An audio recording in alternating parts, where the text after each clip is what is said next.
Sure enough, I'm back.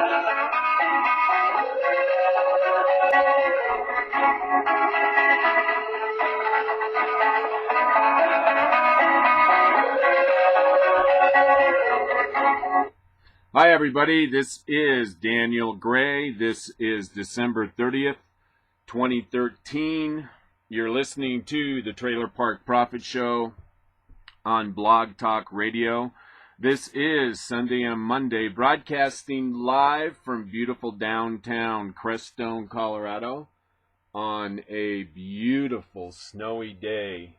Absolutely awesome. What a beautiful place. I love Crestone, Colorado. The nature, the geology, the flora, all beautiful. All real beautiful. And I know that there's lots of places all over the world that are beautiful. My friend Kizan Lakai told me that one time. She said there's beautiful places all over the world. And she's absolutely right. But it's nice to be able to recognize that where you live is beautiful, and it's kind of fun to share. And I don't know, maybe I'm rubbing it in your nose if you're in traffic somewhere, or at any rate. Moving on. I can't believe it. It's the 30th of December, 2013. New Year's is on Wednesday. Are you going to party? Are you planning on partying? Not me. All right, let's get right to it. It's been a while, and there's a lot of things going on that I think are really interesting, and a lot of comics out there. I know what I wanted to do first. Let's go to the Drudge Report. There's news breaking about Iran, talking about how the agreement that the Obama administration worked out with Iran on their nuclear arms program, that's all fallen apart. Oh, there's more bombings in Russia. This is horrible. Remember, the Winter Olympics are going to be held in Russia, and the radical Islamists are blowing up places all over Russia. And they're getting ready for the Winter Olympics. Russia's going to host the Winter Olympics in like a couple months. And this story comes from Bloomberg News. Here's a headline: 2 blasts kill at least 30 before Russia hosts Olympics. 2 blasts, 2 of them, not 1, 2, kill at least 30 people. This story was posted today at 7 a.m. Mountain Standard Time. And the article here, written by Stephen Byerman and Henry Meyer, says suicide bombers at a train station on a trolley bus killed more than 30 people within 24 hours in the southern city of Volgograd, raising the security threat less than 6 weeks before Russia hosts the Winter Olympics. I mean, this is serious. It goes on to say at least 14 people died and 27 others were injured when a man detonated a bomb in the trolley bus during rush hour after 8:10 a.m. local time, the health ministry said on its website. The blast yesterday near the metal detector at the entrance to the city's train station killed 17 people and injured 45 others, according to the ministry. The 2 bombings come as Russia prepares to stage the Olympics in February in Sochi. That's pronounced, or spelled rather, S-O-C-H-E. Sochi, I'm going to call it. A Black Sea resort close to the violence-racked North Caucasus region. Volgograd, which suffered another suicide bombing on a bus in October, is only about 700 kilometers, 435 miles southeast of Sochi. I mean, this is a really big deal because the Olympics is a really big stage. And the radical Islamic people out there, the radical Muslims out there, want to take advantage of this big world stage that is the Olympics in Russia and make a case for Islam or create total chaos. I'm not really sure what their goal is, but to terrorize people, it's a crazy psychology when you really think about it, terrorism. And if we think about it in this light in Russia, I don't understand the motivation of the radical Islamist. I mean, what is their motivation? To terrorize people so that they decide to turn Muslim?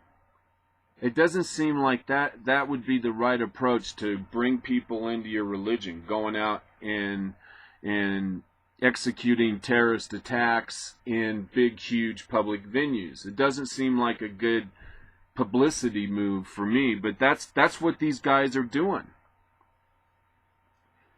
It says if another attack happens closer to Sochi, there will be a catastrophe for the Olympics, says Alexei Malchenko, a analyst of the North Caucasus at the Moscow Carnegie Center, said by phone. 3 bombings in the space of 3 months means that terrorist activity is becoming systematic. Oh, that's a bad word. Systematic.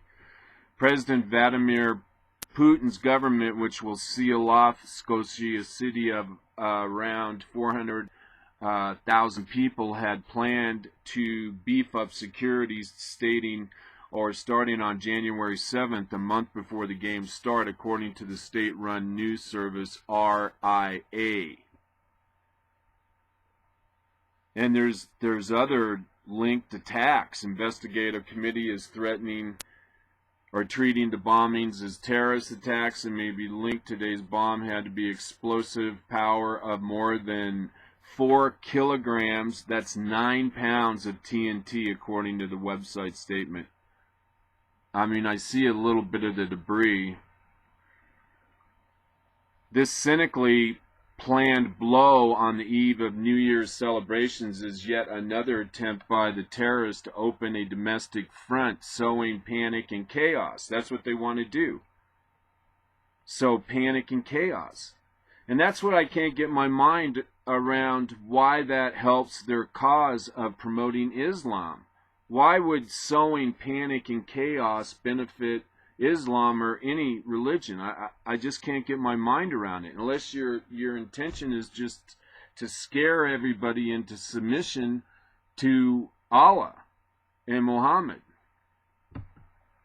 The foreign ministry said today in a website statement, militants are also trying to stoke tensions among religious groups, the ministry said. In October, a female suicide bomber killed 6 passengers on a bus in the city once known as Stalingrad. Another woman died later in the hospital. The bomber arrived from the capital of the mainly Muslim region of Dagestan, disembarking from a bus that was en route to Russia capital about an hour before she blew herself up. And then we've reported on the TrailerPark Prophet here on the response of the Russian government, and we talked about how Putin hates the Muslims, and he says they're a bunch of cockroaches and they ought to be shot on sight. I mean, that's the president of Russia. We've quoted him word for word. But it looks like Putin, the president of Russia, instructed Alexander Bortkinov, the head of the Federal Security Service, known to Russia as the FSB, to fly to Volgograd.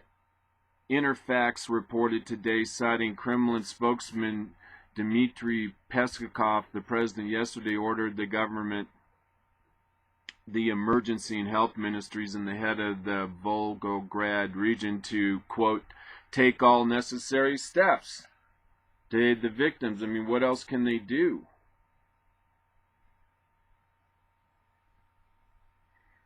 And on a little bit of, oh my God, this is going to be such a mess. We could just delve into this more and more and more, but this, I pray to God that the terrorists aren't successful during the Russian Olympics, and I don't know. I can't think any more about it. It's horrifying to think what people will do in the name of Islam. And we got some other stories to talk about. And let me say right off the bat, I'm not feeling really good. The flu's been coming on, so I might cut the show off early. But I got a few things that I'm going to talk about, whether I pass out or not. And if you want to call into the show, that'd be really nice. And you can do that by dialing 646-716-8506. Again, that's 646-716-8506. And as a reminder, don't forget the Trailer Park Prophet Love Connection. That's right, Trailer Park Prophet Love Connection. You can get to them through Google. Use Google search. I don't know, something's funky with Yahoo. But you can go to my website, or you can suggest my website to a friend, relative, acquaintance, someone you work with that may be thinking about stretching their legs and maybe another direction and look for love in a different place. So you can tell them about the Trailer Park Prophet Love Connection and go to my website, and you or your friend can find thousands, tens of thousands of women all across the planet that want to meet people just like you and your friend and your cohort and your fellow employee. I promise you, you will be astonished. And I got to tell you, I really got to thank you. A lot of you have been going to the website. I've been doing really well. Sales are up. And there's all kinds of opportunities. You see, I put this up. Let me give you kind of an idea what's going on here at the Trailer Park Prophet Love Connection. I don't want to tell you how I'm involved, but my business is promoting this service. And if you go through my portal, Trailer Park Prophet, you'll be helping the Trailer Park Prophet. But you go to this website, and it's laid out very professionally, and it's laid out geographically.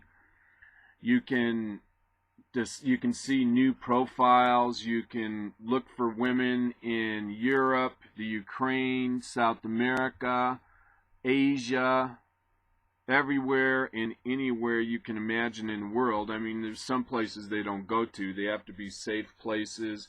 They have to have stable governments. These girls get checked out by the police so they're not prostitutes or any nefarious type connections. And my site, if you go there, you'll find that you can even get package deals to go to different places in the world and meet a group of women like in a party setting.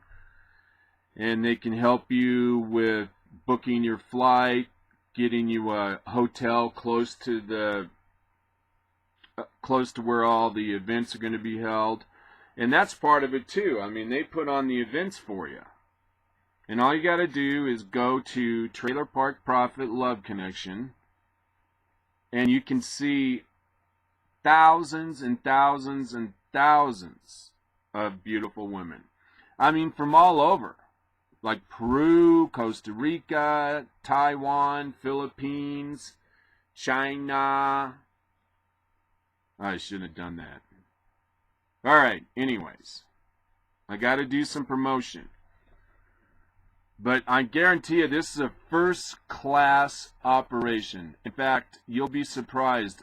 This organization I'm connected with has been written up by the New York Times, MTV.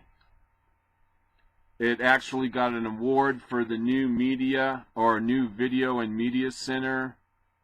It was on the Discovery Channel, 60 Minutes, all of it good press. Been on the Today Show, Dr. Phil, ABC Nightline, Our America with Lisa Ling. And it's a wonderful opportunity. It's all above board. It's all classy. It's all licensed. They've been in this for more than any other organization on planet Earth. In fact, they've been in business since 1995. 1995. And they have a stellar record, and it's just an awesome way to meet some women from a different country. And I've done this, and it's a lot of fun, and I can promise you it doesn't cost that much. You get to go to a foreign land. How cool is that? And it's just wonderful. So go to the TrailerPark Prophet, love connection, help out the old prophet. All right, what's our first show subject? All right, I'm going to say this to all of you. I know I have a lot of conservative fans out there, and I also have a lot of liberal fans, and of course I have some detractors, and that's all good. But I saw this cartoon, and I liked it, and I think it's a good learning tool. Not that you necessarily need this, but I think it illustrates a good point. It shows it's a cartoon. Has 4 boxes, 4-box cartoon. Put that in your organic computer. And there's a skinny guy talking to a fat guy in a suit wearing or carrying a briefcase that says congressman. So in other words, it's a voter talking to his congressman. And in the first box, the voter says to the congressman, 2/3 of Americans give you the worst job approval rating of any Congress in their lifetimes. And then the congressman responds, and who exactly are you? The guy replies, I'm a voter. The congressman says, well then, apparently you haven't been doing your job so well either. And that's exactly right. A lot of people are voting. About half the people that are eligible to vote are voting, and the other half aren't even voting. Half the people in this country that can vote don't even vote, and the other half that do vote only vote, meaning that a bigger part of freedom and liberty is duty. And part of that duty is to understand the issues, to know who the political actors are, and to engage the political actors. And also to go and talk to your fellow countrymen. That would be citizenship. And this voter obviously hasn't been doing that. I mean, it's one thing to complain, but it is being responsible to be engaged with the public debate on the public square. Knocking doors, handing out literature, manning a phone bank, standing at a corner with a sign, putting a sign in your own yard. All of that is becoming active in the political process and is part and parcel and responsibility of every citizen in the United States to engage in. It's the old line, freedom isn't free of responsibility. You have a responsibility as a citizen to be actively engaged in the political process. And let's see, from what I see, this one guy writes, Thomas Salisbury says, from what I see, the system is broken. It is hard to get good candidates, difficult to unseat incumbents. The party leaders in my state have a difficult time seeking that our present reps may not be doing much for us, but by the rule of the longer one serves, the more power they are given, equal representation is a myth. And of course, this has a like on it. But see, this is a cop-out, and this is one of the classic cop-outs. That the system is broken, why should I spend my time? I mean, this is more of a whiny excuse. And his premise is that the system is broken. And my argument would be, is that the system's broken because of people like Thomas Salisbury. If more people were engaged, then the system wouldn't be broken. The system is broken by people's apathy and lack of involvement and lack of voting. That's what breaks the system, because people break the most important part of freedom, and that is the responsibility to defend for that freedom. That's what's broken. That's the system. The system is in the hearts and the minds of the people. That's the system where people feel like they're going to step out of their comfort zone to say, look, this is wrong. This is the way we ought to do it. Stand up and be counted. Too oftentimes people are submissive and don't want to engage themselves because of the political and economic cost. But this guy, he's the classic. And see, from when you look at the numbers as far as what you need to get people elected, people like this guy, Thomas Salisbury, who says the system's broken and he steps out of the system, he's a win for the progressive socialist movement. That's a win. Inaction is action, particularly in politics. Martin Luther King talked about this too. Doing nothing is doing something. So this guy here, this old song and dance, this old tried and true and obviously false narrative and mental construct is destructive. It is, in what else he say? Yeah, difficult to unseat incumbents. That's two. Well, then we got to work to change the system. Thomas Salisbury. I mean, I'd be for term limits. We have them in Colorado, and none of the things that the detractors said about term limits came true. About how you're doing away with your institutional memory. That's actually a good thing. You want to get that old institutional memory out the door and back in their home state. So there's a remedy for that, but it takes political action, not just shooting off your mouth on Facebook. And he says the party leaders in my state have a difficult time seeing that our present reps may not be doing as, enough of that. Jesus. On and on and on and on. Well, and let's give Andrew North a try here. Pretty interesting name. Andrew Novath Sir. That's his name. He says, this is so true as Americans. If we don't start paying attention to those in power, it will be too late to stop this landslide of rights violations. 2 more high court judges and we are done for. Boy, that's absolutely right. Andrew Novath Sr. nailed it. Absolutely nailed it. And I could go into more detail, but oh my God, he just absolutely nailed it. And then Karen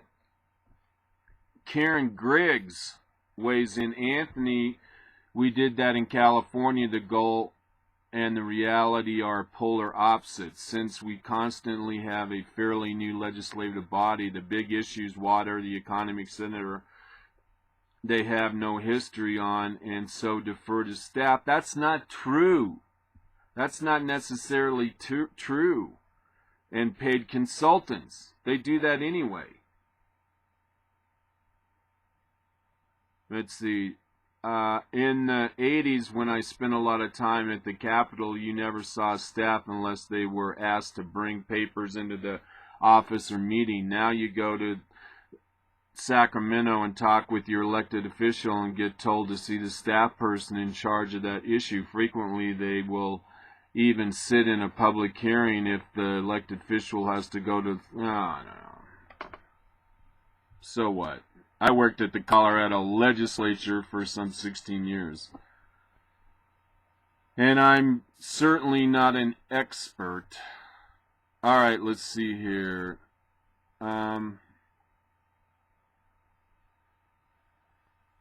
Oh, this is so cool. I really like this post. I found this post today from a web page from Crestone, Colorado. And it was from my friend Lisa. If I had her name, I would definitely say it on the air. It starts with a C. I don't want to butcher it.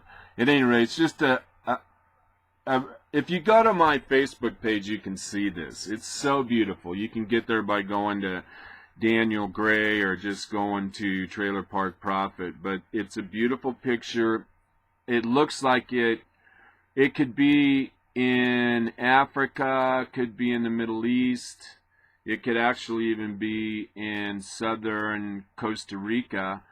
And it's beautiful. It's a red, off-red, rusty red background, and it has this saying. And I wanted to share this with you because it's beautiful. And in front of this saying, and the letters are like, maybe 10 inches tall. And in front of this rusty red mural, I guess I'm going to call it, are two little adorable black kids. They're beautiful. They're one little boy's probably 4, and the other guy might be 8, maybe 7. But here's the saying, quote, "You all laugh because I am different. I laugh because you are all the same. You all laugh because I am different. I laugh because you are all the same." And I like this because it reminds me of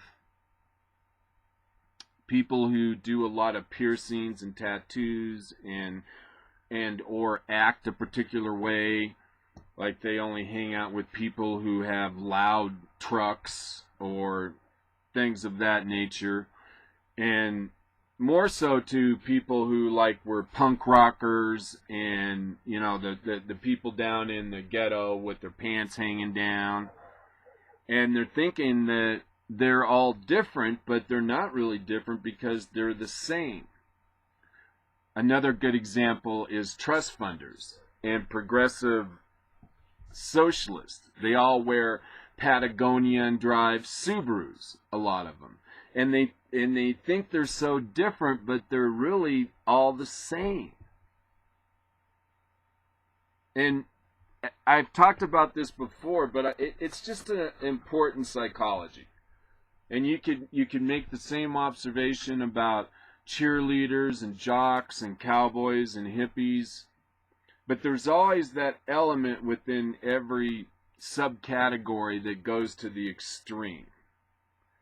And I guess we should find some solace in knowing that's a logical step for human beings to take, that we're not all programmed alike, and some of us have a tendency to take things too far. And we can just say, well, that's part of the human condition, and we have to allow for that in human society. As long as they're not hurting somebody else or themselves too drastically, there's not really much you can do about stuff like that. But it's just curious how people will go to the extreme. And I was talking about how this group in, I think it was Germany, a group of women, and they were protesting against this leader. And they all had a 10 by 12 picture of this leader. And there was 5 of these women, young women, good-looking women. And they were just wearing skirts, and then they had no tops on. You could see their breast. And then they had propaganda written on their chest and on their face. And then they were all squatting on the street, and they lifted their skirts and were urinating on this political actor's picture. This was their act of protest, their demonstration. And it was rather stunning. I never really seen anything like that before. So I was a little bit taken off my game. but I thought about how extreme that is and how that's really taking your issue to a uncomfortable, tasteless, extreme, somewhat out of focus. Isn't there a place when something is just too much, going too far? Like Shakespeare said, "Thou'st protest too much."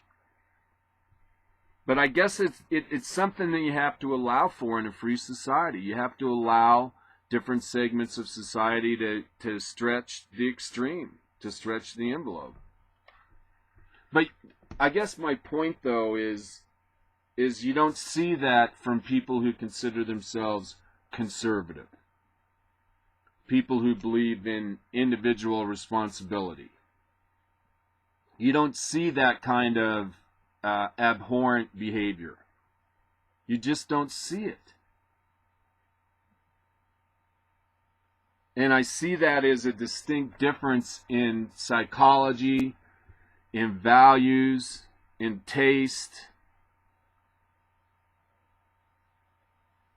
And they're two distinctive bipolar ways of looking at the world. And that's why excuse me. That's why I feel comfortable about where I am when I look at the left and what they do in the extreme. It's always the left. It's always the progressive socialists that try to interrupt conservatives from speaking. It is always the progressive socialists who take it upon themselves to act out in public, to involve themselves in guerrilla theater, to disrupt what is a constitutional right, that of assembly. That's a big one. It doesn't get a lot of attention in academia or in the media, but we have a right. I'd almost call it a sacred right to assemble with like-minded people. And interrupting that right is a very egregious transgression upon conservatives' rights. We have a right to get together with like-minded people and not be disturbed. And that's the progressive socialist movement. And then you think of Islam, they feel like they have a right not only to disrupt people from getting together, they want to blow people up that get together. And it shows you again another similarity between progressive socialist and radical Islam. They're intolerant. Progressive socialists and Islam are totally intolerant.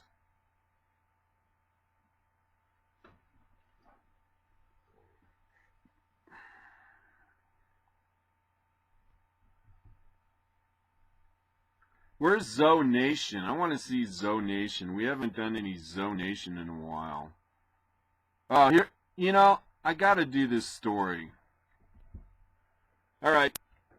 Just so you know, you're listening to Daniel Gray. I am the TrailerPark Prophet, broadcasting live from Crestone, Colorado on Blog Talk Radio. This is Sunday on Monday. Thanks a lot for being here. I really appreciate it. It is December 30th, 2013, 2 days until 2014 and a brand new election cycle. Oh my God, this is really going to be an interesting year. Try to get people involved out there. There's a lot of stuff that we can do as individuals.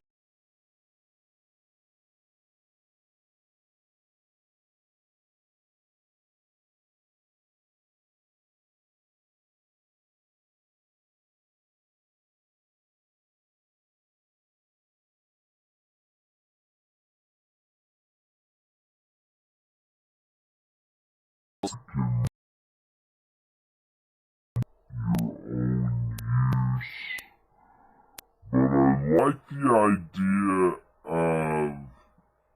of kind of innocently interjecting into the conversation that you really like politics because it's more interesting than all the reality shows put together. And it's more interesting because it's real. And it has more angles and more backroom deals and more intrigue than any Hollywood production ever made. And kind of look at politics and getting involved in the public square like that. And try to encourage other people that, hey, maybe I should start voting. Maybe I should start paying attention. And after you get involved in politics, particularly in this internet age, you can get sucked in. It's delicious. It really is. If you think about where we are in terms of the availability of information to the vast majority of every man, woman, and child in the USA, it's phenomenal. We have unlimited sources for information. We don't have to rely on your grandfather's and your grandmother's lamestream media anymore. The old dead tree news. We can hop on the internet and find out what people are saying all across the planet. And that's a really powerful thing. Information's power. Without a doubt, it's power. Power. Like the old adage says, politics is about the distribution of power. Politics is about the distribution of power. And most often that power is money and the distribution of that money. Good concept to understand. All right, now this story I want to go to, this is from The Blaze. And it says Harry Reid's office leaks Boehner's office emails and it could ruin any faith you have in Washington. Really? Actually, this story's from October 2nd. Good thing I checked these dates. Maybe now I remember something about this. At any rate, what the story is all about. It doesn't hurt to bring this up again. It suggests that the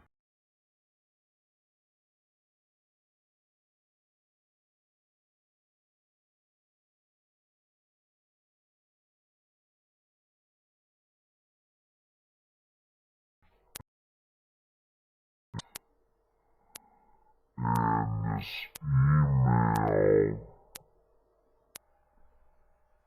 basically says that this is Boehner talking. Boehner says in this email, this is for, this is written so dumb. This is for, and to ask the president to carve us out of Obamacare. In other words, it's kind of scripted here, but what is said in this email, Boehner, the Speaker of the House, is telling Reid that him and the president need to do a carve out for Congress and their staffs.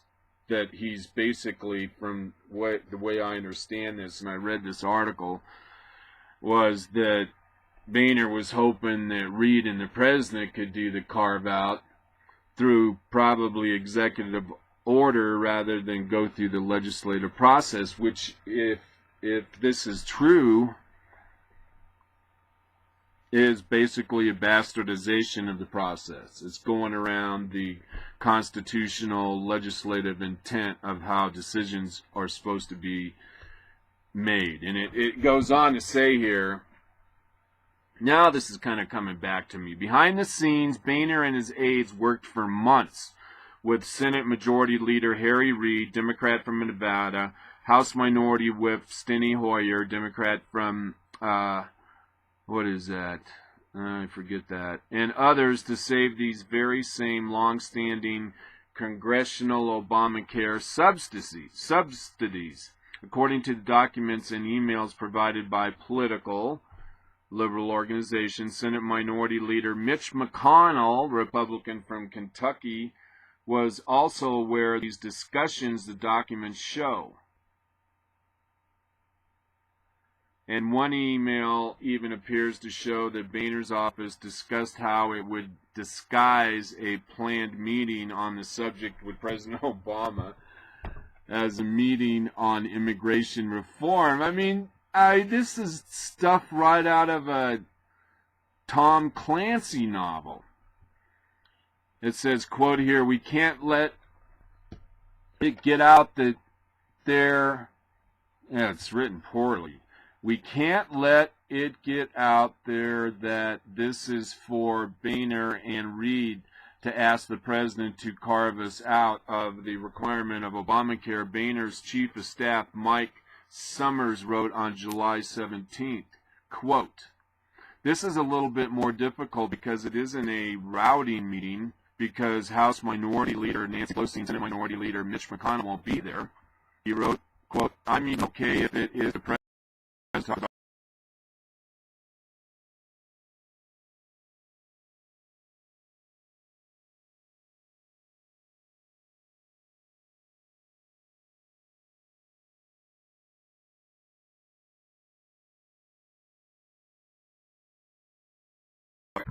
with the idea of using Obamacare Hill exemption as an issue in the House budget battle with the, I don't know. Who knows if this is true? I kind of have a feeling it probably is, and this is only the tip of the iceberg,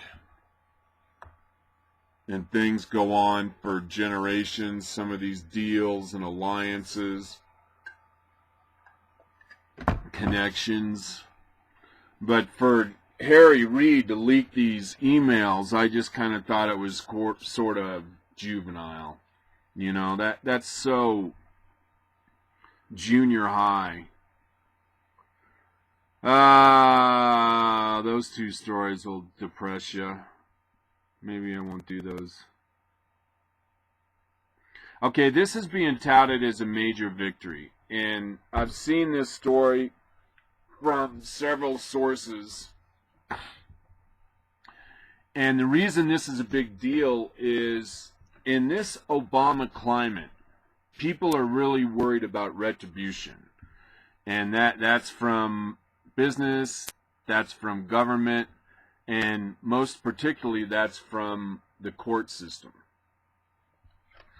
And I think part of the reason is a lot of people are still scratching their heads and trying to figure out how it was the Chief Justice, oh God, I forgot his name, that the Chief Justice in the Supreme Court case on whether or not Obamacare was constitutional or not, John Roberts, a lot of people were suggesting that somehow the Obama administration got to John Roberts and coerced him into making a 11th hour change in his decision, which you got to admit, it was written kind of weird.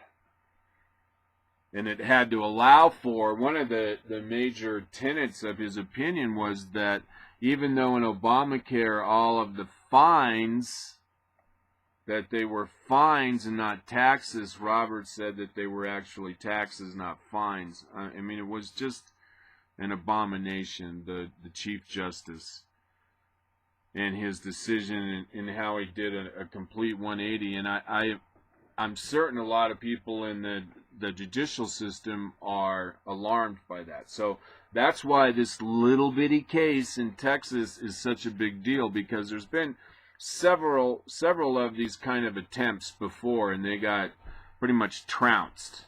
Now this story comes from Capitalism Institute, and it says the Houston Baptist University just won a major victory for economic and religious liberty in their fight against Obamacare. A federal judge just ruled that the government cannot force them to provide birth control through their employee health insurance plans. All right, and real now is a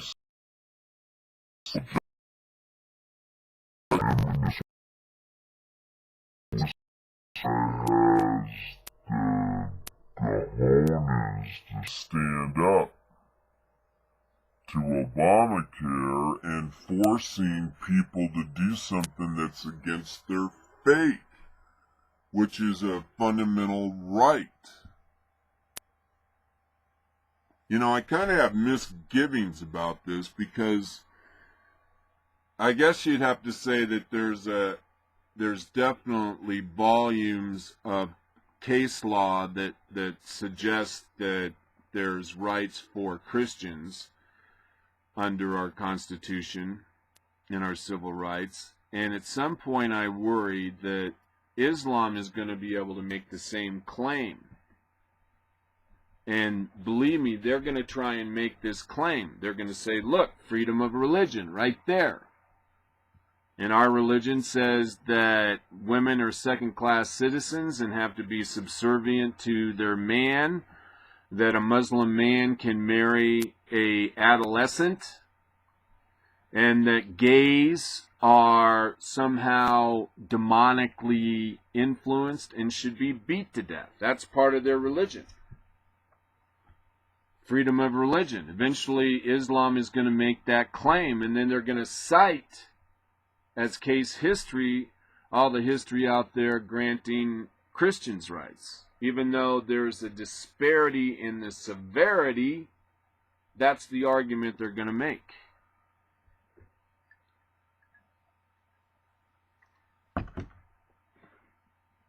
Says here, people don't have an inherent right to a product or service from another individual, including birth control. However, this ruling has nothing to do with anyone's opinion about contraception, but the fact that private institutions have the freedom to determine for themselves whether they would like to provide it. Exactly. That's just the point. Paying for other people's birth control is their choice and no one else's, not even the federal government's. So we'll see where this goes. I mean, this is obviously headed to appellate court, and it's going to receive a lot of attention from the Obama administration and probably the ACLU and the Southern Law Poverty Center, and of course other nefarious organizations funded by George Soros and other big moneyed progressive socialists. So this is a first round, but this definitely is a signal to other judges that, you know, you can take these guys on, make them come out and fight in public. That's what this judge is saying. Look, you know, we can fight this out in view of the public, on the public square. This ought to be fought. So it's for Texas.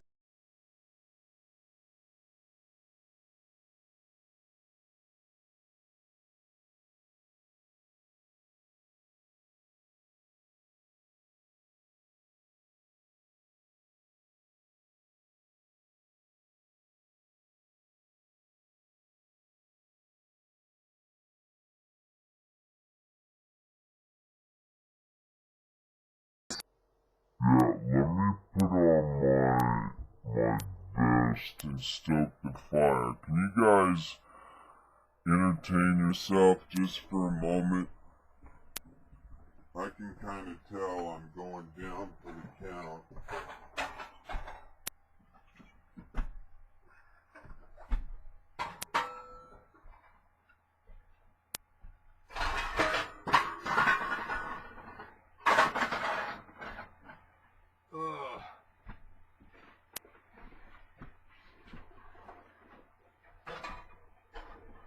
All right, I'm back. I'm getting the chills.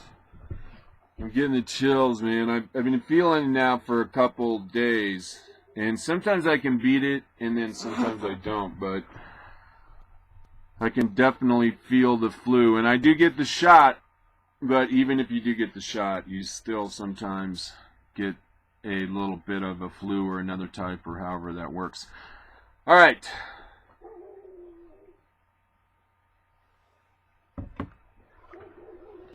Costa Rica. We're going to Costa Rica. I think I probably told you a million times. I used to go down to Costa Rica every winter. And I'd spend 2, 3, 4 months down there. A lot of times I would travel around the country and into Nicaragua. And I'd live in one town. I'd rent an apartment or a house, and a lot of times I lived, or in the end, the last 3 years I lived down there, I lived in Escazú, and I lived there because I found a really good place to live, and it was close to downtown San Jose, where I was involved with several plays with the Costa Rican Little Theater, which is the oldest theater in South America, and I used to act for them, and it was a lot of fun, and it was a professional stage, and I got to work with some retired professional actors, so it really was a first-rate experience, and one of those experiences, of course, that I value and treasure. So anyway, I went down there every winter for 6 years down to Costa Rica, and I'd stay on average 3 months, and I got to know a little bit about the country and the people. But I saw this on someone else's website, actually Christine Canale, and she's a friend of mine in Cresta Butte, and she had posted this article, and I clicked on it, and I wanted to read it, primarily because I have a connection to Costa Rica. And I guess I don't know if I really want to give you much more information than that. Well, I'll tell you a little bit about here's the deal. Basically, this is propaganda, and it goes into the Infinito Gold is a Canadian mining company just slapped Costa Rica with a $1 billion lawsuit because the nation decided to protect its rainforest rather than host an open pit gold mine. Costa Rica's rainforest is lauded as one of the most beautiful in the world and is home to many endangered species, including the green macaw.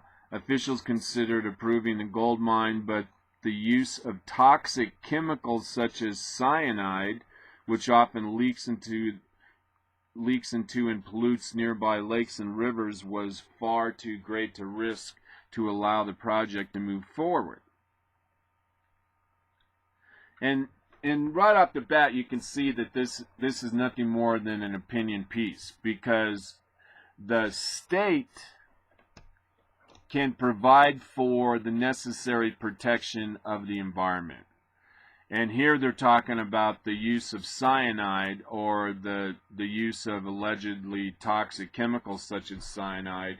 And I don't know what the study or how this mine was going to be set up, but the government of Costa Rica has a right to set the rules. And they can say, no, you can't process any of the gold ore on site. You got to take it to a phase 4 technical site where they actually process the ore. We don't want you using any cyanide leach fields. I mean, government has the authority and the power to decide how things are mined, and they also have the power to secure a bond from the mining corporation and ensure that after the mining's done, that the mined land reclamation process is finished before this corporation gets their bond money back. I mean, there's a lot of ways to mitigate damage to the environment, but you can tell by the tenor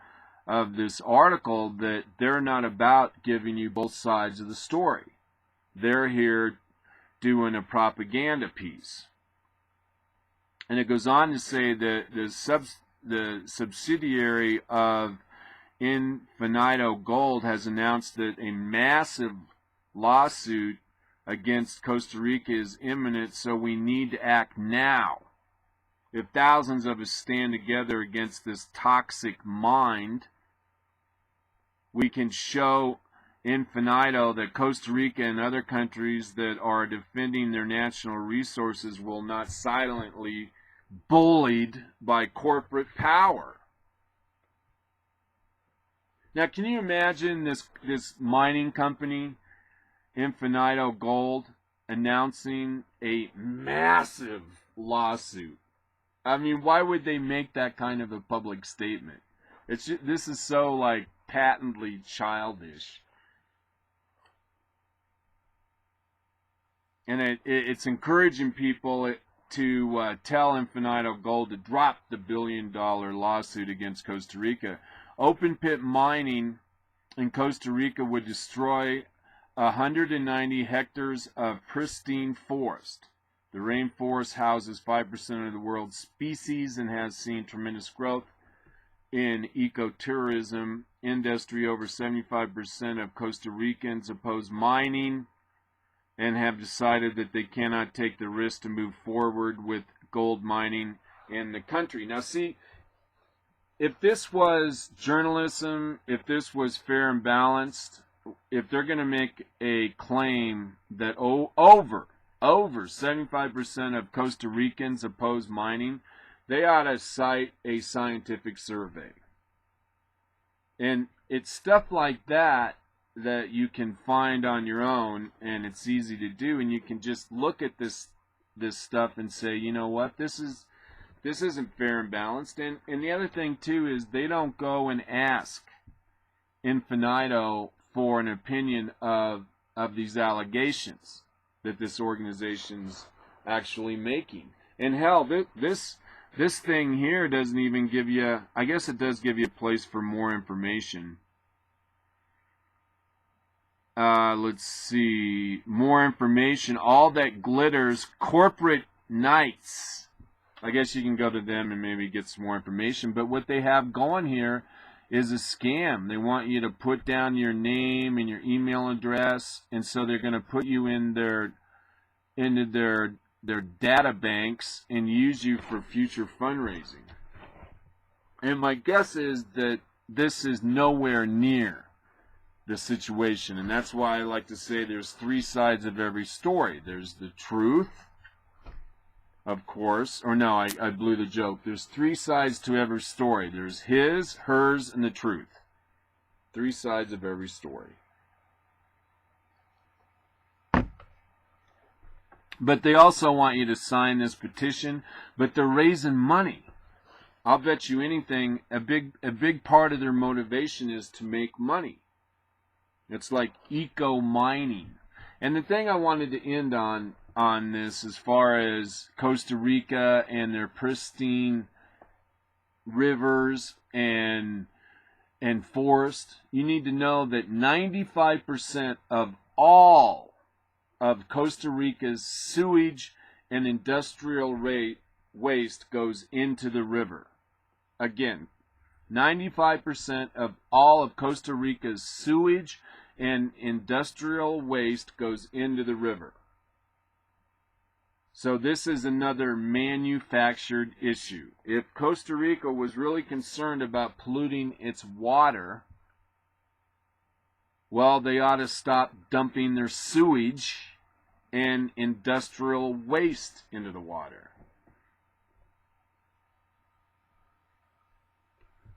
All right, let's see, 158.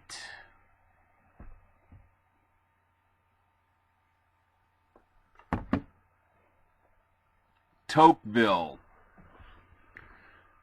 The American Republic will endure until the day Congress discovers that they can bribe the public with the public's money. And that is exactly where we are right now. That was written by Alex de Tocqueville. The American Republic will endure until the day Congress discovers that it can bribe the public with the public money. Another reason why we need public funding of elections for Congress and the president. Take special interest out of the campaign contributions directly to the candidate, and you clean up the American political system dramatically. The other thing is term limits. You don't have to be a rocket surgeon to be a good congressman or senator. All you got to do is be principled. Virtue. You need to have virtue. Anyone with virtue has the right job qualifications to be an elected official. And it's funny, one time I was reading this piece about how it used to be that was one of the main things that education, public education in this country actually tried to bestow upon its students, was that you need to be virtuous. There's a thing called virtue. There is right and wrong. You are judged by your actions and judged by your inactions. Virtue. And at one time, allegedly, virtue was a cornerstone of our public education system. And now the cornerstone that replaced virtue is relativism. In this progressive society, there's no virtue.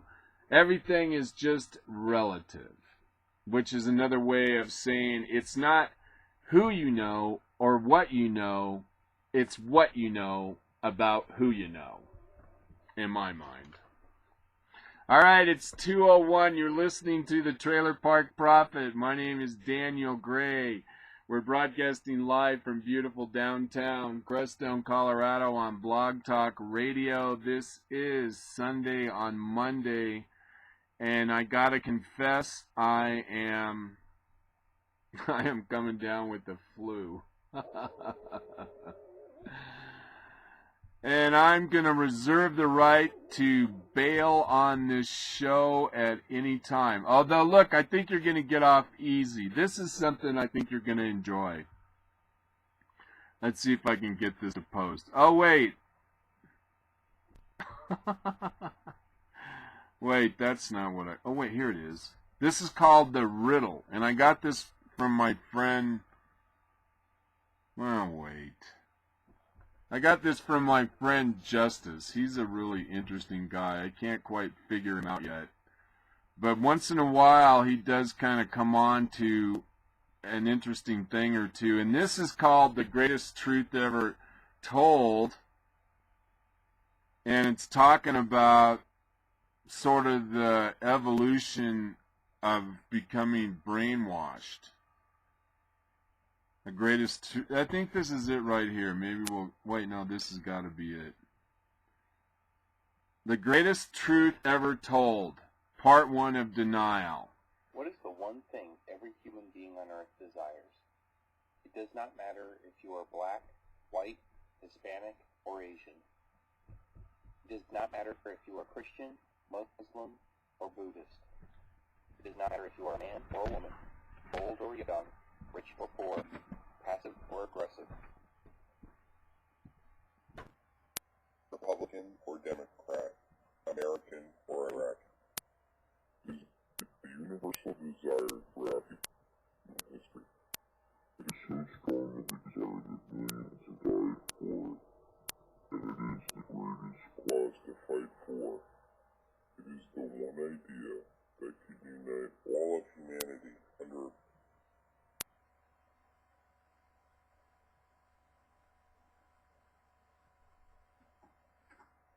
common cause. The best thing about this desire is the more we lose it, the stronger the desire becomes. So what is this one common desire that is universally shared by all? It is freedom. Freedom may take many different personal paths, but in the end, we all want to control our own destiny, to live our own lives, to do what we want to do, to love who we want to love, without others interfering. The United States was founded on this simple principle, and it is the last beacon of hope throughout the world. Before the American Revolution, tyranny ruled the world for 6,000 years, and now that same tyranny is rising up everywhere.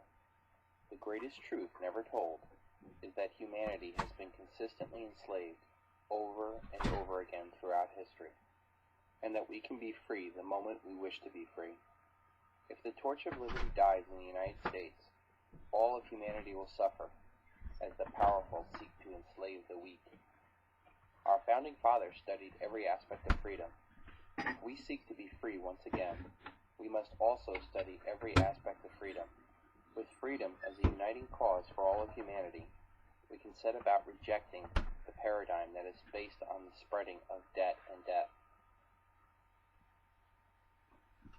and that we can create a new paradigm where there is a level playing field for all to rise to their highest and best self. The American Founding Fathers encapsulated this idea under the founding principle of our right to life, liberty, and the pursuit of happiness. When we see that we have this one commonality throughout all of humanity, we must also recognize that we do not have the right to impose our version of freedom onto someone else. If you truly want and believe in freedom, you must respect others' expressions of freedom, as long as their expression not infringe upon your liberty and the pursuit of happiness.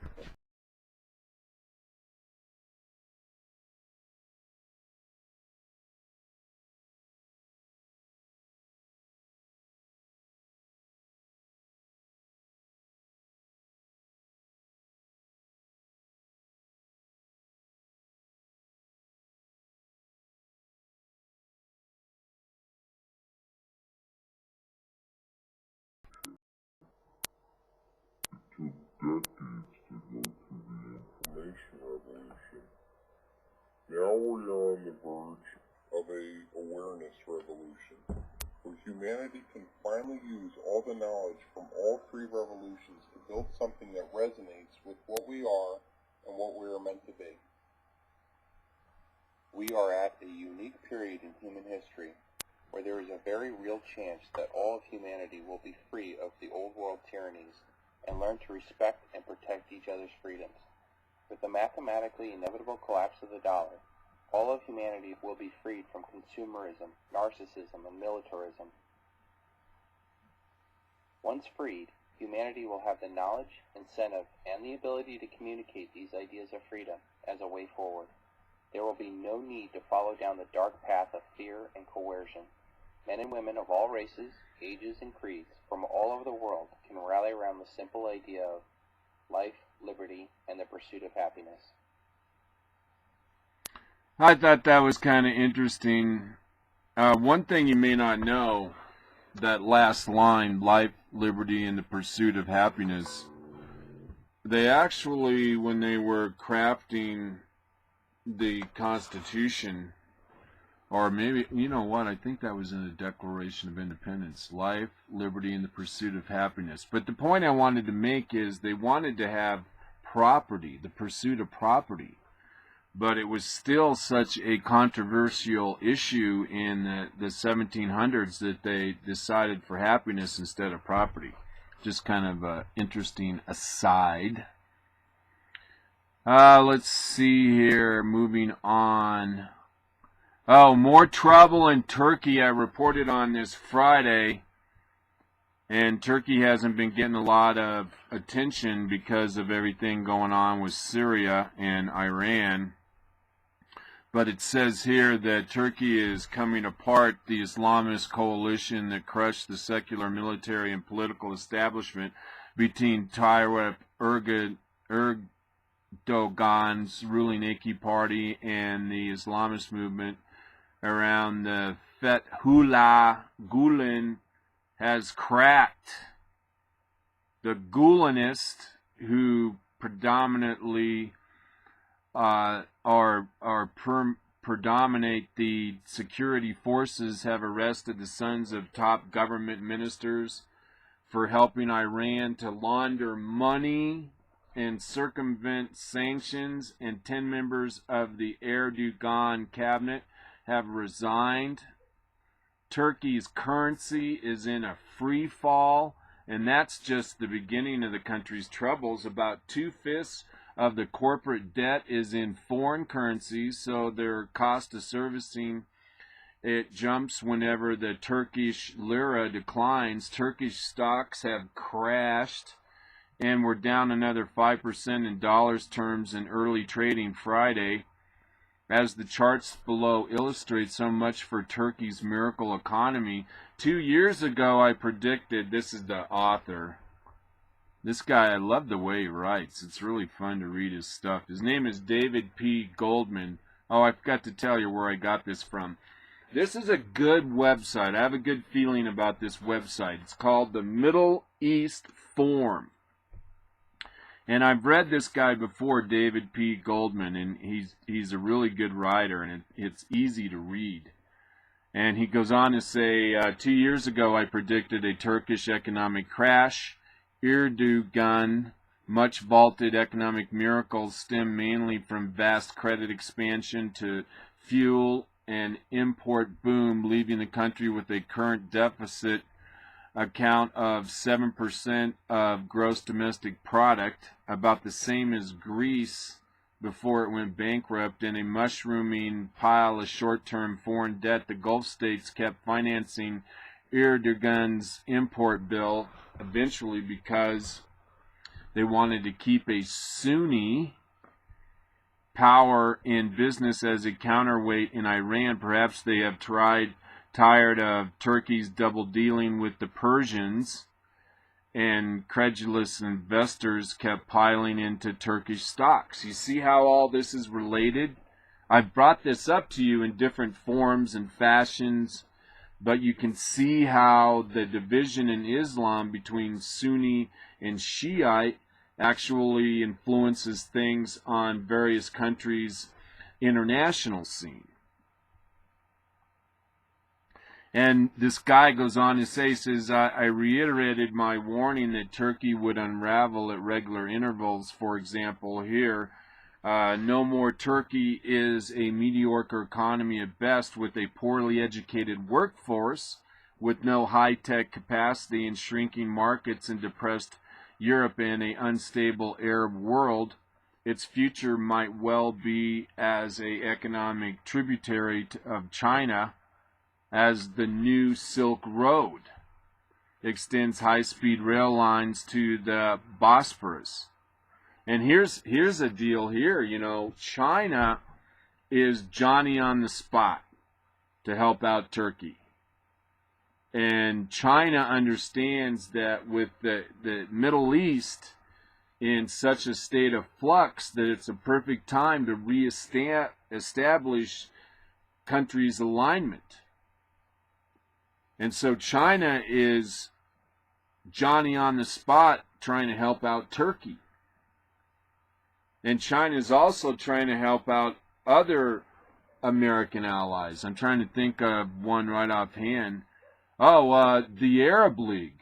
I meant to mention this and I forgot. The Arab League is now courting China, to have China kind of supplant the position and place that the USA has enjoyed or held for so many years. And that should probably be the headline of the show today. China changing its alliance from the USA to Saudi Arabia. Saudi Arabia changing its alliance, or the Arab League changing their alliance from the USA to China. I mean, that's a big story. And I think you understand why that is such a big story. And I think that's pretty much all we can get out of this story, but it's another example of a key country between the Middle East and Southern Europe. Turkey has been pivotal.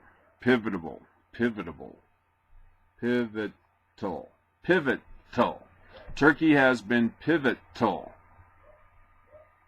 And particularly in what we talk about so much here on the Trailer Park Prophet Show, and that is the resurgence of the Ottoman Empire, the resurgence of the Caliphate, the resurgence of Islam. And it's happened before. It could happen again. Obviously, the radical Islamists want it to happen again. And one of the key dams between the Middle East and Southern Europe is right there in Turkey. Right there. I mean, that's like the keystone.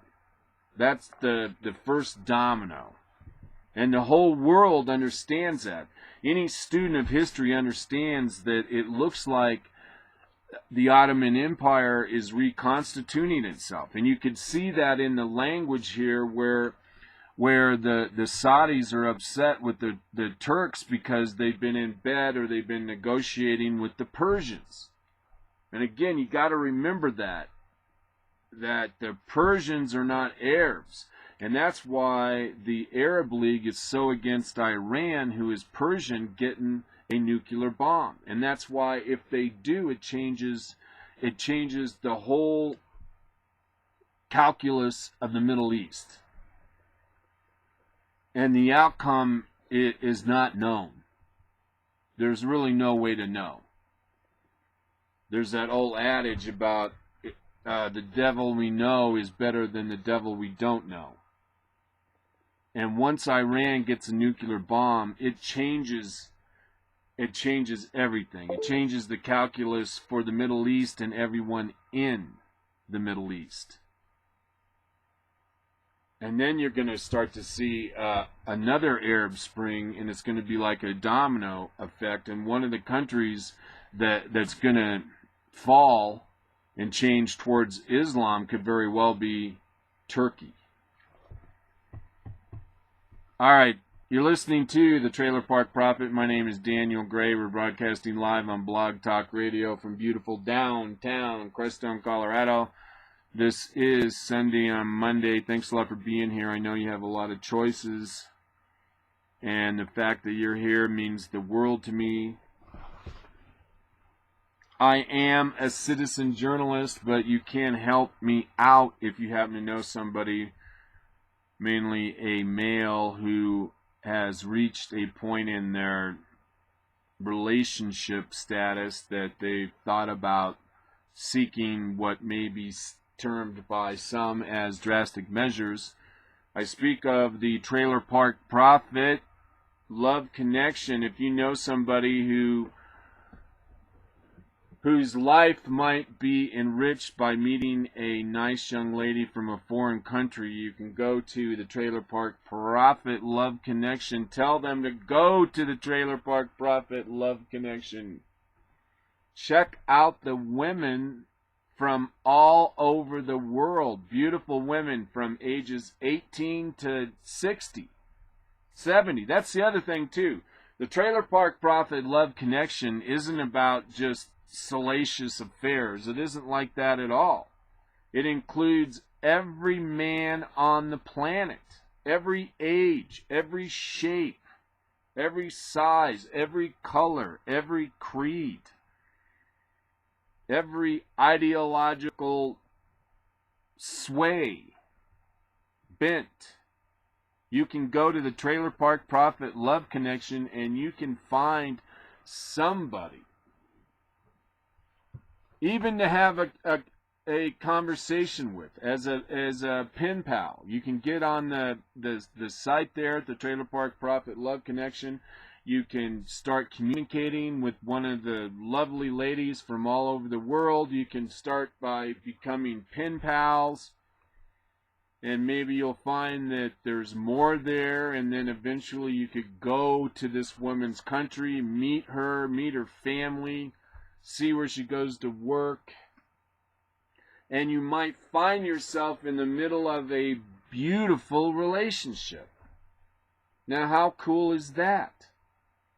And that's what the Trailer Park Prophet Love Connection offers to you and your friends and family. Trailer Park Prophet Love Connection.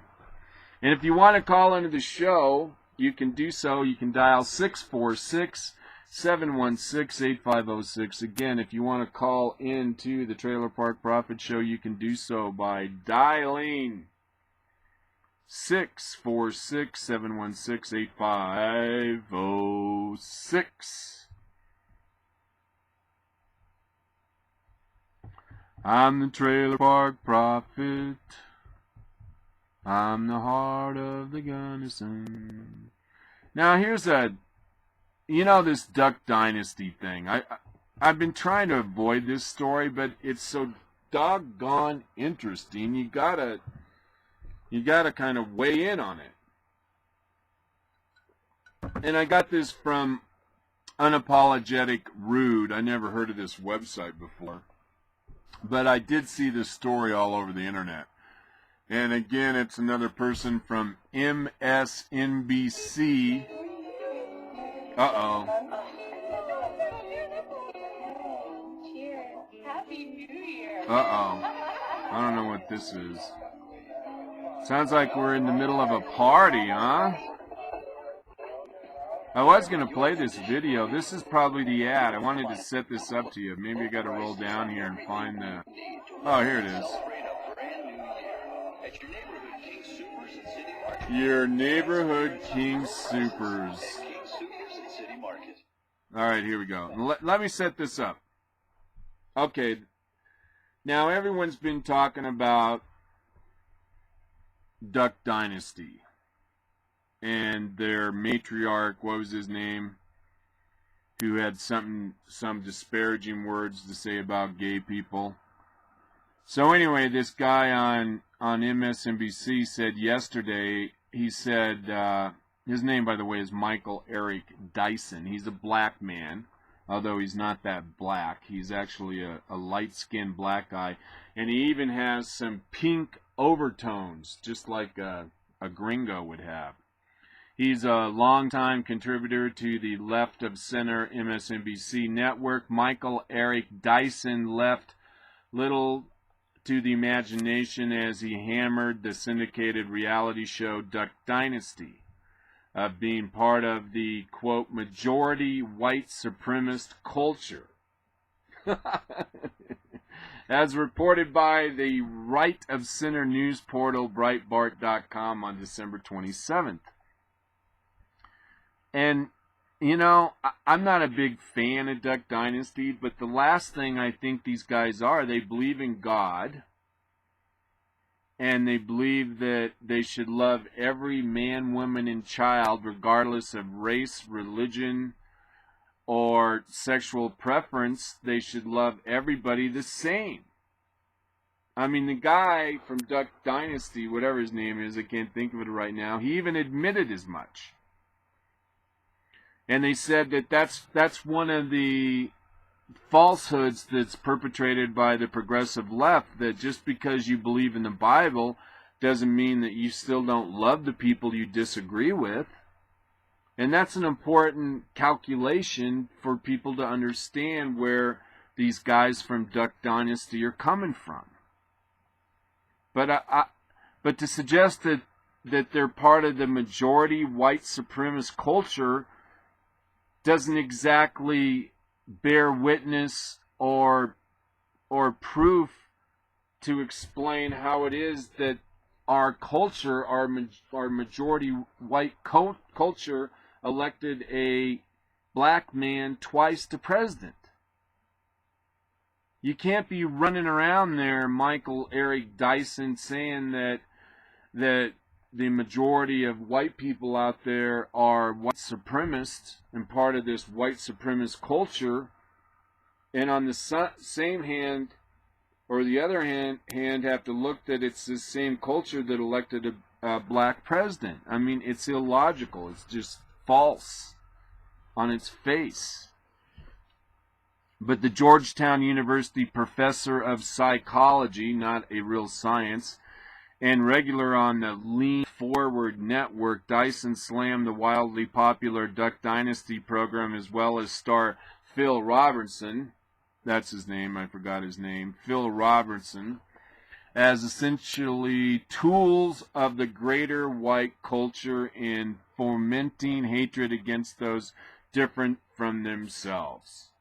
I mean, calling somebody a tool is a suggestion that the individual isn't even in control of their faculties, that the individual is incapable of being objective and deciding between the two horns of the dilemma, which position holds greater virtue and merit. You basically are saying that anyone that disagrees with this man is basically an idiot. I mean, that's not academic, Professor. Georgetown University professor, Dr. Dyson.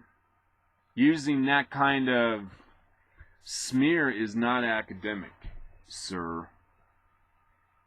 I mean, talk about a dog whistle. According to the professional academic and finder of fault in other people, Dyson propagates the notion that Duck Dynasty makes white folks hate other people even without said white folks realizing it. Really? A bunch of old white guys with beards kicking around the swamp looking for victuals is somehow racist in your mind? Specifically, Dyson stated that the Now with Alex Wagner show, and we'll look at this video, this professor says Phil Robinson and the Duck Dynasty is part of a majority white supremacist culture that either consciously or subconsciously or unconsciously incubates hatreds towards those that are different. So this is another installment of white people have an original sin. I mean, white people are so unaware of their motivations that they're not able to assess that those motivations are somehow incubated in hatred towards people that are different than them. I mean, now that really kind of is the definition of being a tool. But the professor is really getting down to the bare bones sort of insult of anyone that disagrees with someone who thinks that gay people should get married and all that stuff. Dyson's appearance certainly isn't the first with Alex Wagner. Appearing on MSNBC panel show after Barack Obama's dismal performance in an early October presidential debate, Dyson claimed Fox News was responsible. Fox News is responsible. And you hear this argument a lot from the progressive socialists. Fox News is responsible.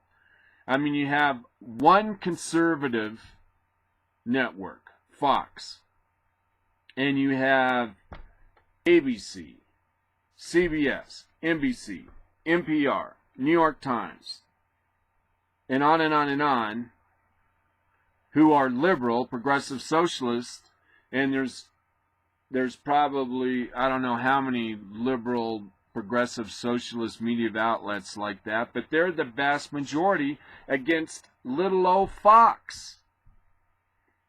And yet Dyson's giving credit to Fox News over the treatment of Obama.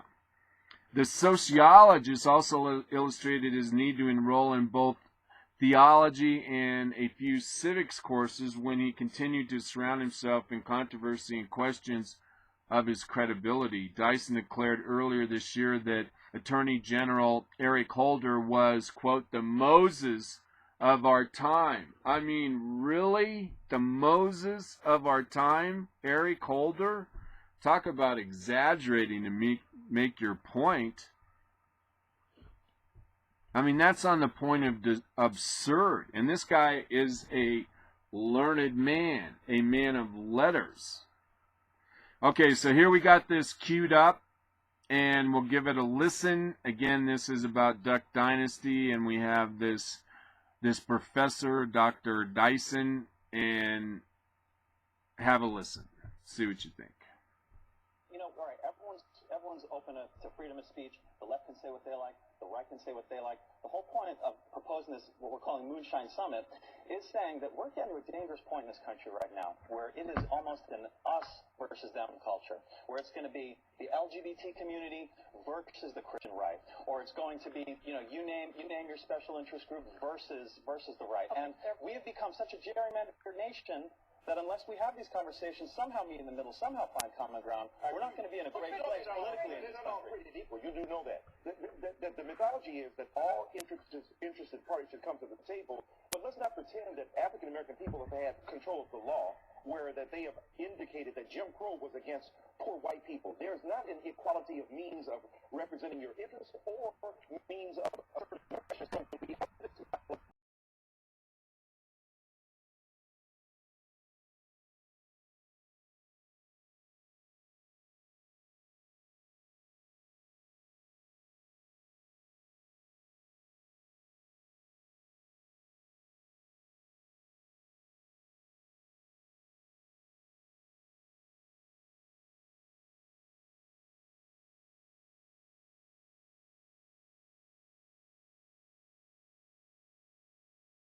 I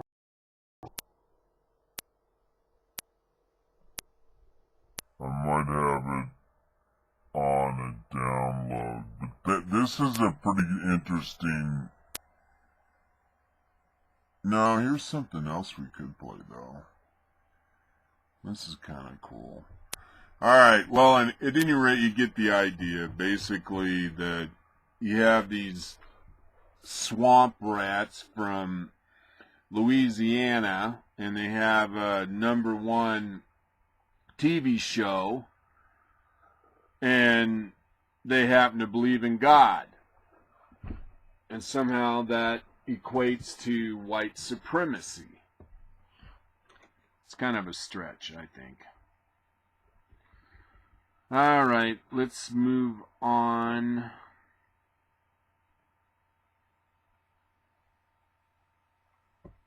All right, we got to do this story. I had 2 other bloody stories for you, and I decided not to do them today because, I don't know, I thought maybe you might need a break from reality. Plus, I didn't want to report on them. They're so weird.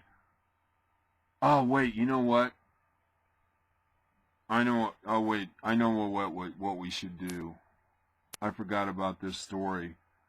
I don't think I mentioned it, did I? Did I mention that the discussions with the U.S. and the P5+1 talks with Iran broke down? I can't remember if I brought that up in the opening monologue or not.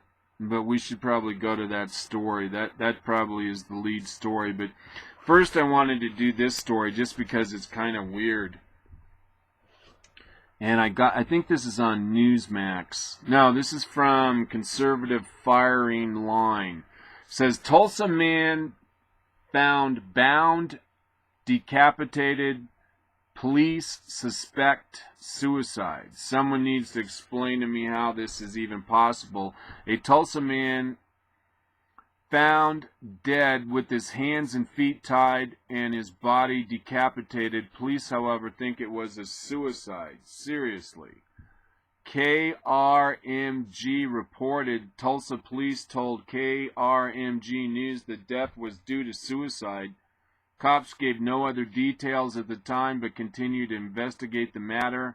According to reports, a woman returned home and found her husband dead in the garage. Police reportedly surrounded the home during the investigation, and Fox 23 says they are honoring the family's request for privacy.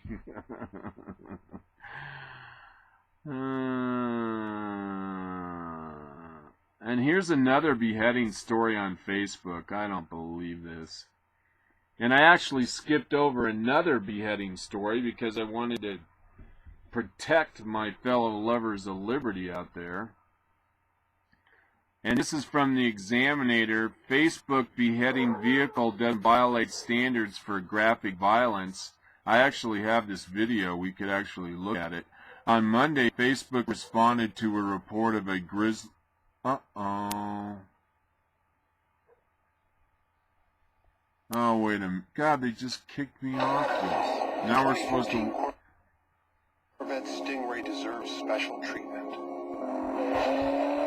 With a machine so precise. Alright, boy, I'll tell you, websites. Alright, we can skip this ad. Alright. Now I can go back to the article. They change these things all the time. It says here, it goes, we reviewed the video you reported but found it doesn't violate Facebook community standard on graphic violence. This is a beheading on a video posted on Facebook, which includes depicting harm to someone or something, threats to public safety, or theft of vandalism, Facebook said. The video, which was removed from the page that was originally reported, has been spotted on other timelines and clearly shows a woman being decapitated allegedly for cheating on her husband. And there's another video I was going to do of these. I'm not even going to tell you about that. Anyways, I guess I will. There was a video of these Islamists playing soccer with the guy's decapitated head. I saw it. Let's see, a post by Sylvia Mellon at Go Petition said that Facebook gave her the same response to the video. Shocked at the video, she started a petition demanding it be pulled. And it said, we understand Facebook.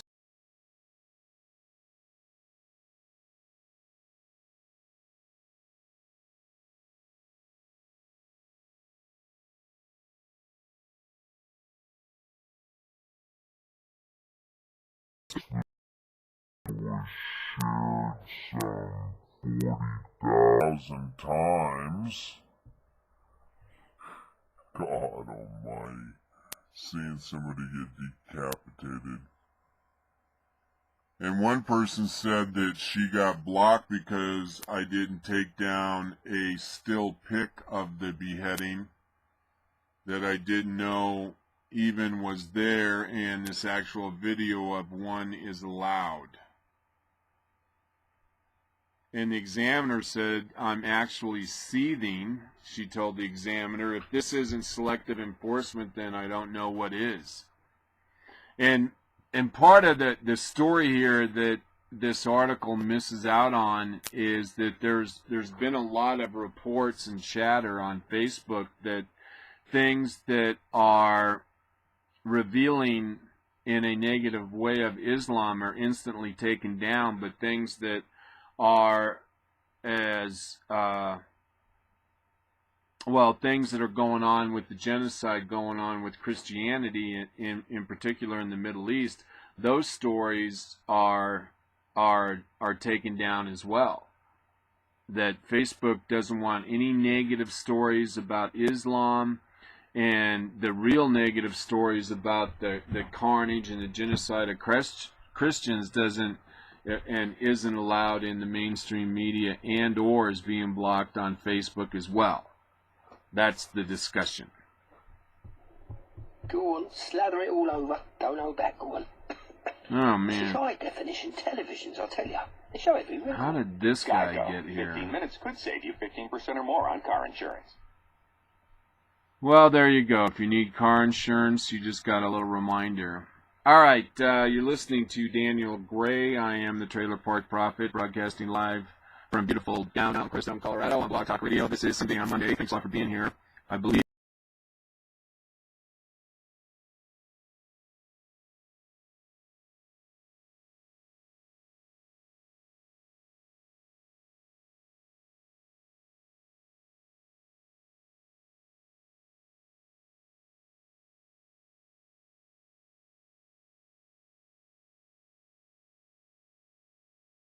is that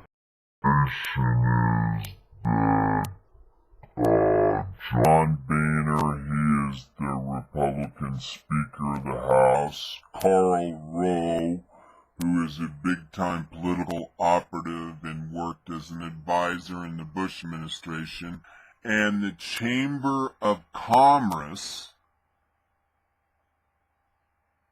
are going to wage a big moneyed assault against the Tea Party. Now talk about a battle within a battle. If this is in fact true, this is rather profound. And the story's been out there for a while, and I haven't really reported it on it because for the simple reason is it's a hell of an accusation, and I can't really prove it right or wrong. And if it's true, then it really changes my whole calculus and how I view Karl Rove and John Boehner. But this article goes on to say in 2010, the GOP won the majority in the House in large part due to the efforts of the Tea Party movement. The grassroots movement was motivated and energized to make phone calls, doorbell, donate, and get to the polls because they understood that Barack Obama and the far left progressives that he leads had to be stopped. One way to at least attempt to add protection into the political process to ensure that would happen would be to make sure Democratic parties did not control both houses of Congress and the presidency. But the quote here is that back in Washington, Boehner reported what he'd seen to his Republican colleagues while many Democrats and the mainstream media mocked the Tea Party. Boehner pressed his members to get out in front of the movement or at least get out of its way. Quote, I urge you to get in touch with these efforts and connect with them, he told a core meeting of the Republican conference. Quote, the people participating in these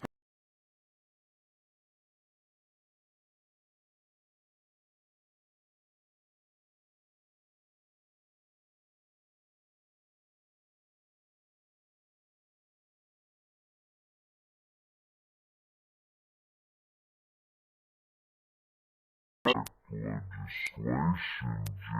John Boehner's tune has dramatically changed by evidenced by this quote. The emergence of the Tea Party, Boehner says, forced upon Republicans in one cycle a rebranding that otherwise might have taken the party a generation to achieve. The channeling of the Tea Party transformation of House Republicans when the 112th Congress convenes next month, a third of the Republican members will be freshmen bound to a mood of deep disaffection. So obviously the honeymoon with the Tea Party and John Boehner has long since passed. And Boehner said something else back in December 2012. Boehner began his purge of conservatives from the powerful committee positions. We actually reported on that. Since then, Boehner has ramped up his attack on the Tea Party in a very vocal and nasty display. In following, Boehner led a disdain for the Tea Party movement. Fox News contributor Karl Rowe has moved his attack on the Tea Party away from the whiteboard on Fox News to using his often phrased by mostly failed organization, American Crossroads. I don't know if that's a failed organization. Earlier this year, Rowe outright declared war on the Tea Party. News reports surfaced the day after Christmas that Rove is not only reloading his war against the Tea Party, but is forming additional organizations to fool the people into donating, as reported by the New York Times. Got to be suspect if it's the New York Times. Here, this is something. Let's do this. This will give me a little break. And here is an opportunity for us to listen to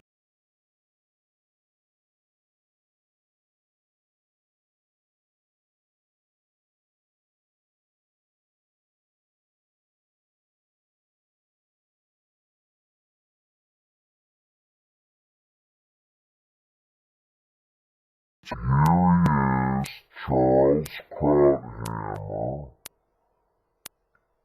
and he's talking about President Obama and how the president is way out of his league on foreign policy. I think you'll really enjoy this. This is really good. We are very actively engaged in trying to broker a resolution of the Israeli-Palestinian conflict after months, if not years, of stalemate. In Syria, chemical weapons are leaving the country for the first time.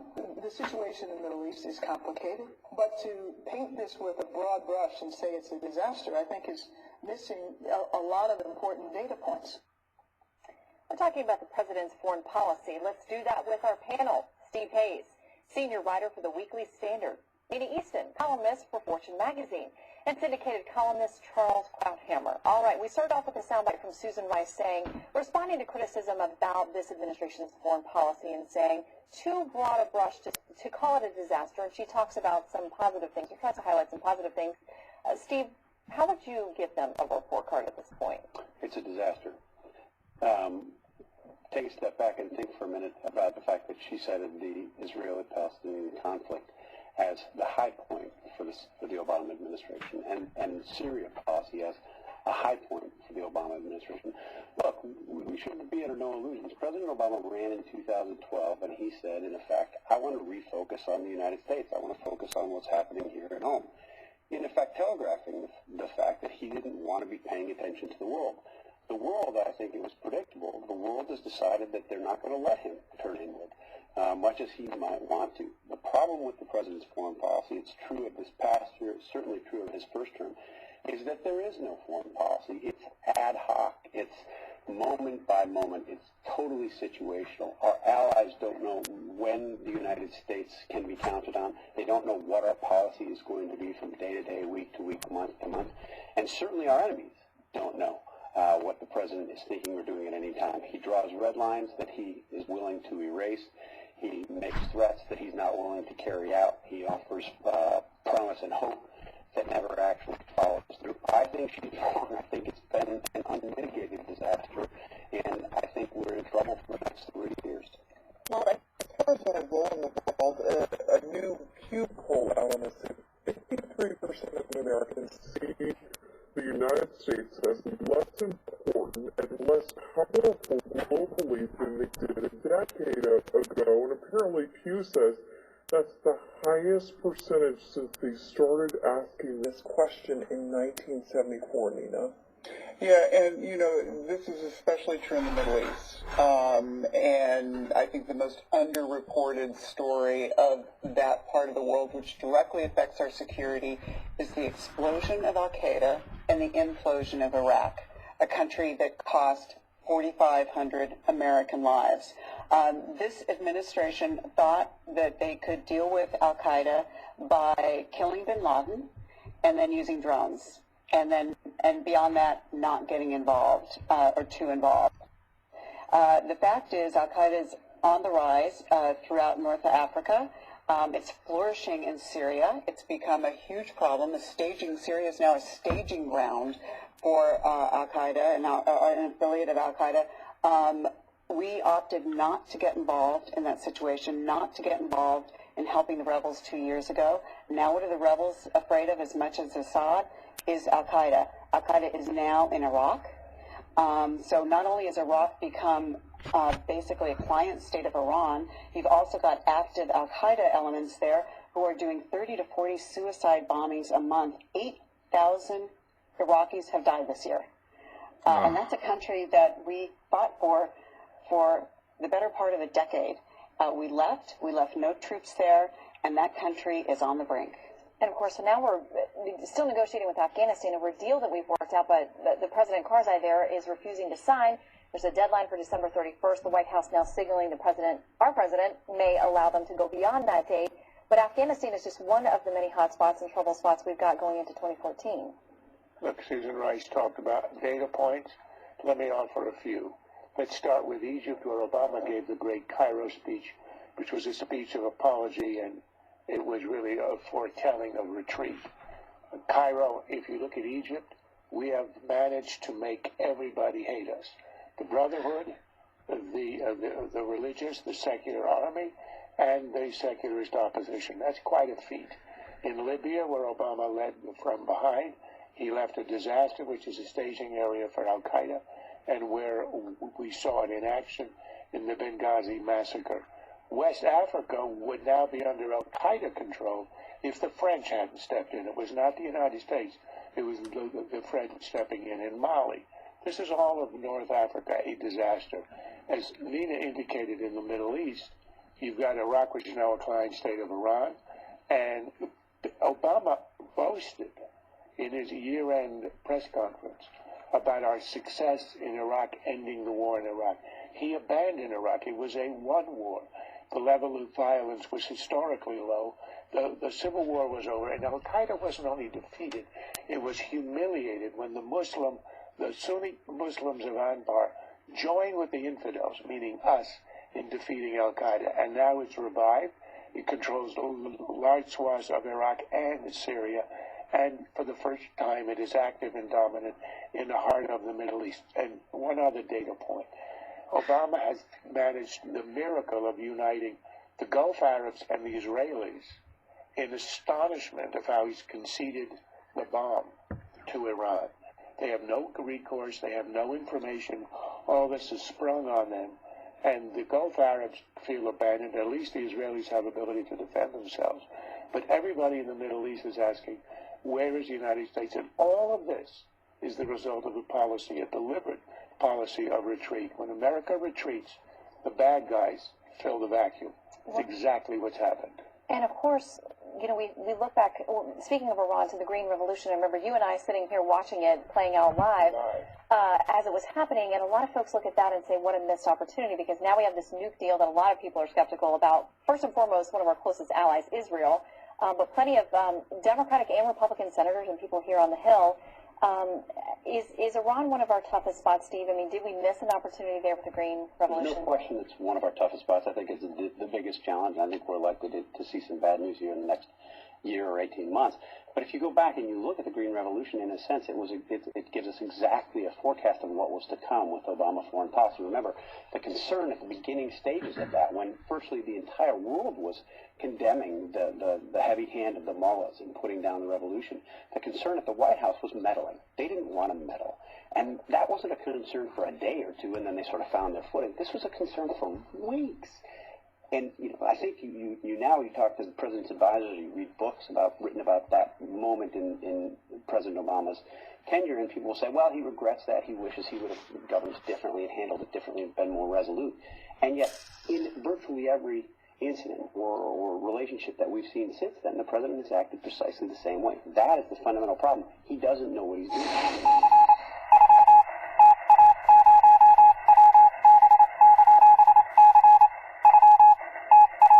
What the hell is that? All right, well, the point that you need to take from this is the discussion at the latter part of that video where they started talking about the Green Revolution. Right in the beginning of Barack Obama's first administration, within the first year, there was this popular uprising in Iran of pro-Western, pro-USA Iranian demonstrators, and they were demonstrating against the theocracy that runs Iran, against the mullahs, the Islamic leaders that run Iran in a theocracy, which is a government run by God or a religion. Well, this Green Revolution sprung up, and these were all the young Iranians that want to have freedom and believe in equal rights and all that. They rose up against the mullahs, and everyone thought, well, this would be Obama's moment to rise up with a popular revolution that wants more freedom, and the Obama administration chose not to denounce the Iranian government. The theocracy, Iranian, Islam-controlled government. Obama refused to denounce their action of putting down this Green Revolution. And that was in the beginning of the Obama administration's tenure. And I thought from the beginning, I said, you know what? This is President Obama. He is not who he said he was going to be. That's what I saw. I mean, I knew that from the beginning, but when I saw his inaction on the Green Revolution in Iran, for me, looking into my plastic crystal ball, I said, look, that's who this guy is. He's going to side with radical Islam. And that's why the Arab nations, the Arab League, are so alarmed right now, and why they're courting the support of China, because they have no idea what Barack Obama has in his mind. And Barack Obama is supporting the Arab League's arch enemy in Iran. And I don't think I'm exaggerating in the least when I bring this story up repeatedly to you, because it is really, well, I mean, it could be the start of a horrific war. It could be a world war. Whatever, the direction this country is heading under Barack Obama is not good. And I'm going to remind you, too, under Bush, after we invaded Afghanistan and then we decided to go into Iraq, Iran was offering the United Nations to stop completely all of their nuclear arms program.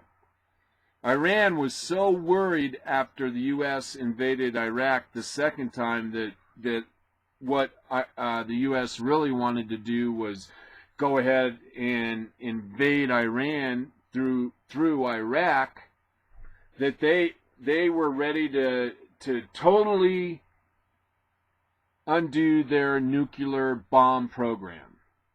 Now that's Machiavellian, and that's the real world, not this skippy dippy Barack Hussein Obama foreign policy. Let's see here. Oh my God. More news stories about what's going on in Russia. We mentioned that at the top of the program, that radical Islamists in Russia were trying to disrupt the Russian Olympics that are going to be held in a month. But more news. The death toll's gone up to 30. Another black widow. You might, if you follow Islam, you know that there's sort of a uptick in women terrorists. They call them black widows, and a lot of times their husband was a terrorist and a suicide bomber, and he blew himself up. So there's the impetus for women in Islam to become these black widow suicide bombers, and they may have well been involved in the explosion too. So this story is very fluid. Although one congressman did say, don't let Scoochie become Benghazi, which is kind of a clever way to put everybody on notice. Kind of dumb, actually. All right, I wanted to find that story on the discussions and negotiations between Iran and the P5+1, and I'm just not seeing it. Oh man, drive-by shooting outside the White House. Holy mackerel, I hope it's not a Tea Party person. Gallup poll, Obama, Clinton continue reign as the most admired. Let's see. No, I don't see the story. Darn it. Well, we'll have it on Wednesday. It was a breaking story, so by Wednesday, Hump Day with the Prophet, we'll have that story ready for you. Anyways, I mean, you already know what's important out of that story anyway, and that is that the talks to stop Iran's nuclear bomb program have basically fallen apart. That's the takeaway. I read the article, and basically that's it. And we said from the beginning that it didn't look like much of a structured deal with the 3 tiers, and so many things were lying on other things happening. A lot of moving parts that you don't normally see in an agreement that actually does get agreed to. Oh my God, I just clicked off Blog Talk Radio. What a ding-dong. All right, it looks like I made it for 2 hours. I had a lot of stuff I wanted to talk about. I thought that was important, so I hung in there. I still can kind of feel that flu. But at any rate, drizzle, drazzle, drizzle, drone. 60 seconds. Time for this prophet to go home. We'll see you on Wednesday for Hump Day with the Prophet. Have any kind of day you want.